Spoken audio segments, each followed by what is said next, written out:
आवतानी गामे धन हो लाइव चिन्हासी जमन कहबू तमन हो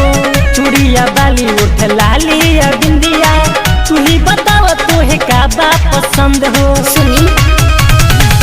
ना पी कवनो तारा दी के देले आई हो ए ना पी कवनो तारा दी के देले आई हो सोहिया 36 नंबर चोली तू बोले ले आई हो सोहिया 36 नंबर चोली तू बोले ले आई हो।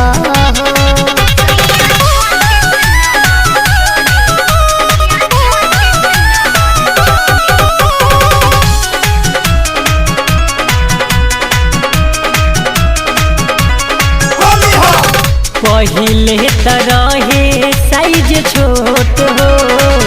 लागता हो गईल बड़ मोट हो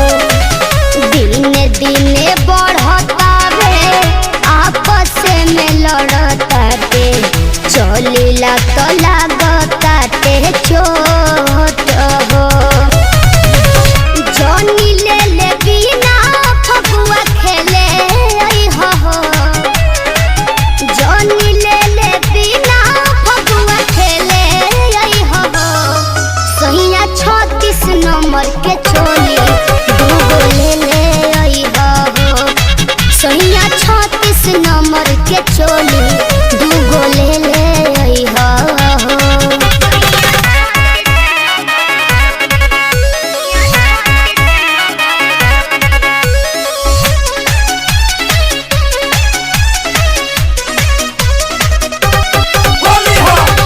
एगो पिचकारी तोहरे नाप से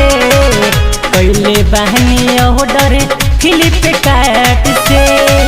सोनू सुधा कर कब से डाल के फेरा में बड़े बड़ी हम बचवनी अपने आप के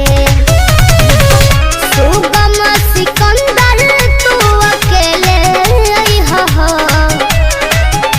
सुगम सिकंदर तू अकेले आई हो सोहिया 36 नंबर के चोली